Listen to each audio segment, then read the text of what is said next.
दोस्तों अगर आपके पास जीएसटी का नंबर है, आपने अभी भी लिया हो या पुराना हो या लेने वाले हैं, तो आज 5 काम ऐसे बताऊंगा अगर आपने ध्यान रखा जीएसटी के अंदर तो आपको कभी भी जीएसटी ऑफिसर के पास जाने की जरूरत नहीं पड़ेगी और लाख रुपए का फायदा हो जाएगा। लिटिगेशन आपसे हजारों करोड़ों मील दूर रहेगी। 5 पॉइंट है, वीडियो को आखिर देखिएगा। अच्छी लगी तो लाइक शेयर जरूर कीजिएगा और चैनल को सब्सक्राइब कर ले। इंडिया कैलकुलेटर प्रैक्टिकल चैनल, स्वागत है आपका मेरे यूट्यूब चैनल पर। पहला पॉइंट दोस्तों, फरवरी जा चुका है। फरवरी जाने से पहले क्या करें, आपकी एक टैली होती है 3B, ज्येष्ठा 1 और ज्येष्ठा 9 और 9C। इसमें जाती है सेल, टर्नओवर। आपको दोस्तों जब कभी भी जीएसटी में केस लगता है, वो कहता है 26 एस में आपके आ रहा है 5 करोड़, बैलेंस शीट में आपने दिखाया है 4 करोड़ 80 लाख, ज्येष्ठा 3 में गई है 5 करोड़ 2 लाख, ज्येष्ठा 1 में आ रही है 5 करोड़ 10 लाख, 9 में आ रही है 5 करोड़ 10 लाख, 9C में आ रही है 5 करोड़ 15 लाख रुपए। ये सब जगह अलग अलग क्यों है? ये रिकंसाइल क्यों नहीं? लाओ रिकंसिलेशन दो। जैसे ही आपका डिफरेंस आता है, एक माइंडसेट हो जाता है ऑफिसर का कि यार सिस्टम ठीक नहीं है, गड़बड़ी है, आगे भी गड़बड़ी होगी, वो ज़्यादा चीज़ें कोदने लग जाता है। मैं ध्यान रखता हूँ फरवरी तक का रिकंसाइल कर लो, ज्येष्ठा 3B चेक कर लीजिए, ज्येष्ठा 1, एटलीस्ट अभी 3 चीज़ आपके पास हैं। ये तो आपका बाद में बनेगा, मार्च के बाद ही, और मार्च में एक बार फिर रिकंसाइल कर लीजिए। मैंने बच्चों को बोल रखा है कि मार्च की रिटर्न जीएसटी की तभी जाएगी जब आप बुक्स क्लोज कर लोगे और आपका ज्येष्ठा 3B में मैनुअल बनाता हूँ, ये 9 और 9C भी मेरे मैनुअल बनते हैं हर महीने। मैंने कंट्रोल शीट दे रखी बच्चों को कि जो सेल है वो रिकंसाइल होनी चाहिए। अगर कुछ फर्क आ रहा है, फर्क आ सकता है, उसको with in a year reconcile कर लो। अगर नहीं भी हो पा रही है, कुछ दिक्कत ऐसी है, तो उसका एक प्रॉपर रिकंसिलेशन अभी से बना लो ताकि जस्टिफिकेशन रहे, उसके डॉक्यूमेंट्स रख लें। तो टर्नओवर का, सेल का रिको जरूर कर लें दोस्तों। अगर आपकी सेल सब जगह सेम चली गई और ऑफिसर के पास केस गया, चाहे वो इनकम टैक्स का हो, जीएसटी के पास हो, क्या इंप्रेशन जाएगा? यार 5 जगह थी, 5 जगह चीज़ मैच है, बंदा सिस्टम फॉलो करता है, ठीक ठाक है, थोड़ा सा लिबर्टी मिल जाती है हमें उस जगह कि देखो सर बिल्कुल प्रॉपर तरीके से काम करते हैं ना। मज़ा आता है जब ऑफिसर देखे ढूंढे कुछ नहीं मिल रहा, कहता बता दे यार कुछ ही, मज़ा आता है बड़ा। दूसरा, जीएसटी का इनपुट रिकंसिलेशन बब्बर शेप पकड़ने से खतरनाक है आज की डेट में। जीएसटी का इनपुट रिकंसिलेशन, पहले ज्येष्ठा 2A, फिर 2B, फिर IMS, इतनी चीज़ें आ गई हैं, शायद अथॉरिटी को भी नहीं पता कि किस साल क्या मैच करना है। किसी साल 20% अलाउ कर दिया था 2B से, 2A से, फिर 10% कर दिया, फिर 5%, फिर 0। तो इतना ज़्यादा लिटिगेशन है इसके अंदर, क्या बताऊँ। और मुझे डर है इनकम टैक्स एक्ट 2025 जो अगले साल आने वाला है, इसका भी कहीं रिकॉर्ड ना तोड़ दे। चलिए इमोशनल से बाहर आता हूँ और करता हूँ।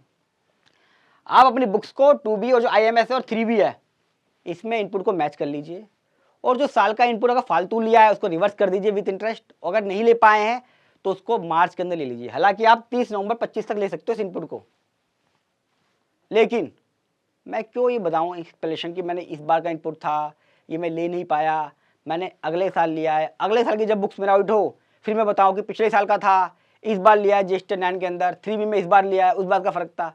हर जगह मैं एक्सप्लेनेशन क्यों दूँ? कोशिश करें कि ड्यूरिंग द फाइनेंशियल ईयर अगर मुझे रिवर्स करना है तो रिवर्स कर दूँ, और इनपुट लेना है तो ले लूँ। क्वेश्चन फिर यहीं आएगा कि यार चार्टर्ड अकाउंटेंट होते हुए, एडवोकेट होते हुए, टैक्स कंसल्टेंट होते हुए क्या क्लाइंट इतनी फीस देता है? देखो ये कमी हमारे अंदर है। अगर हम फीस नहीं ले रहे हैं, उसका हम काम नहीं कर रहे हैं तो गलती है। जस्ट लाइक डॉक्टर हमें बताए ना ICU की जगह नॉर्मल बेड पर बैठा दे और आप पेशेंट मर जाए, और बोल दे पैसे देते नहीं थे मैंने मार दिया। अरे यार ये डॉक्टर की ड्यूटी थी बताना भाई कि इसे ICU में एडमिट कराना जरूरी है, पैसे का इंतजाम करो। ऐसे ही ऐसे प्रोफेशनल हमारी ड्यूटी है कि भाई इतनी फीस लगेगी, करा ले।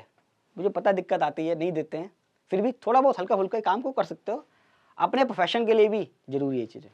तीसरा, LUT, लेटर ऑफ अंडरटेकिंग। दोस्तों जो लोग भी एक्सपोर्ट ऑफ सर्विस कर रहे हैं या एक्सपोर्ट ऑफ गुड्स कर रहे हैं, उनके लिए जरूरी है हर साल लेटर ऑफ अंडरटेकिंग अप्लाई करना, RFD 11 फाइल करना है। 1 अप्रैल से आपको GST पे करना पड़ेगा, तो ये जरूरी है कि मार्च के अंदर LUT अप्लाई कर लें। अगर आपने इसके बिना इनवॉइस कर दिया तो 18% अपनी जेब से जमा करना पड़ेगा। LUT बहुत मैंडेटरी, बहुत इंपॉर्टेंट पॉइंट है ये। Debit note and credit note, अब जब इस साल का असेसमेंट होगा ना, सबसे पहले GST ऑफिसर मांगेगा आपसे कि कितने डेबिट नोट इस करें, कितने क्रेडिट नोट इस करें, आपने ये क्यों रेस करे, क्या ये मैंडेटरी थे, आपने इसका इनपुट रिवर्स क्यों नहीं करा, क्या वजह थी, विथ रीजन और इंटरेस्ट लायबिलिटी ध्यान रखना। यानी कि रीजन नोट कर ले कि डेबिट नोट और क्रेडिट नोट क्यों इशू करने पड़े, क्या रीजन था, और क्या वो जस्टिफिकेशन प्रॉपर है या नहीं है। अगर नहीं है तो आप उसकी इंटरेस्ट लायबिलिटी बुक करके टैक्स जरूर जमा कर दें। बहुत इंपॉर्टेंट पॉइंट है, बहुत केस लगेंगे, इसके ऊपर ध्यान रखना। पांचवा मोस्ट इंपॉर्टेंट लास्ट पॉइंट, जितने भी आपके जीएसटी के असेसमेंट के पॉइंट होते हैं, अगर आप जीएसटी केस कराते हो आपको पता होना चाहिए कौन कौन से ऐसे पॉइंट वो जीएसटी पूछेगा जिसका मुझे ध्यान रखना है। जैसे ई वे बिल का रिकंसिलेशन, जीएसटी ऑफिसर पूछते हैं कि डाटाबेस में हिसाब से आपने सेल के ई वे बिल इशू करे हैं 2,36,00,000 रुपए के, लेकिन आपकी बुक्स में सेल आ रही है 2,18,00,000 रुपए, तो ई वे बिल फालतू क्यों निकला हमें बताइए। तो आप कई बार ऐसा होता है मैंने ई वे बिल निकाला उसमें गलती हो गई, उसे मैं कैंसिल करता हूँ, तो उसकी भी एक समरी बना लें और उसको सेल से मैच कर लें। जीएसटी वाले इतना परेशान करते हैं, ये बेसिक चीज़ है, मुझे लगता नहीं ये क्वेश्चन रेलिवेंट है, वो फिर पूछते हैं वो, तो रिकंसिलेशन बना लीजिए। कैंसिल ई वे बिल,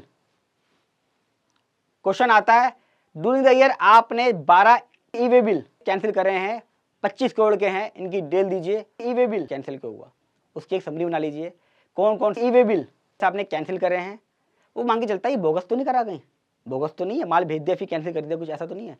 तो आप उसमें एक प्रॉपर रीजन भी बना लीजिए, फाइल बना लीजिए अलग से। आइडेंटिफाई कर ले जीएसटी जिनका कैंसिल हो गया, जो डीलर हैं दोस्तों। पूरे साल, इस साल मैंने अप्रैल से लेके मैंने कई लोगों से परचेस करा होगा, माल सर्विस ली होगी, कई बार वो लोग जमा नहीं करते, उनका जीएसटी रजिस्ट्रेशन कैंसिल हो जाता है। पता कर लें कौन से ऐसे डीलर हैं, वरना सरकार आपसे जीएसटी मांगेगी अगर उन्होंने जीएसटी जमा नहीं करा। सरकार ये भी नहीं मानती क्या मैंने प्रॉपर जीएसटी का बिल लिया है, मैंने उनको पेमेंट कर दी है, वो कहती नहीं भैया पार्टी भाग गई है, पार्टी कैंसिल हो गया, पार्टी फ्रॉड है, इसका मतलब ये जस्टिफिकेशन सही नहीं है। पर डिपार्टमेंट है, कौन लड़े, इसलिए अपना ध्यान रख लें।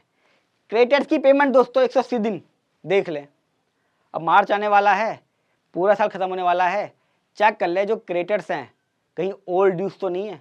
अगर ओल्ड ड्यूज हुए एक तो मेरे पास एमएसएमई वाली दिक्कत आ जाएगी 43BH, जिसके अंदर 15 दिन और 45 दिन की पेमेंट करनी है। पहला इशू तो वो आ गया। दूसरा जीएसटी रिवर्स करना पड़ता है अगर 180 दिन में पेमेंट नहीं हुई। तीसरा अगर आपके क्रेडिटर ज़्यादा पुराने खड़े हुए हैं, 1-2 साल पुराने, तो इनकम टैक्स में जब केस लगता है वो कहता है ये आपके बोगस क्रेडिटर्स हैं, आपने खर्चा बुक करा बोगस, क्यों ना मैं इसको पूरे को एडिशन कर दूँ, 60% का टैक्स लगता है। तो ये कितना इंपॉर्टेंट पॉइंट है। क्रेडिटर्स की पेमेंट कंफर्मेशन मंगाइए, डेटर्स की भी, क्रेडिटर्स की भी, और चेक करिए ठीक है कि नहीं। कोई और आउटस्टैंडिंग है तो देखिए क्यों पेमेंट नहीं कर पा रहा हूँ, राइट ऑफ करना है, इनकम देनी है।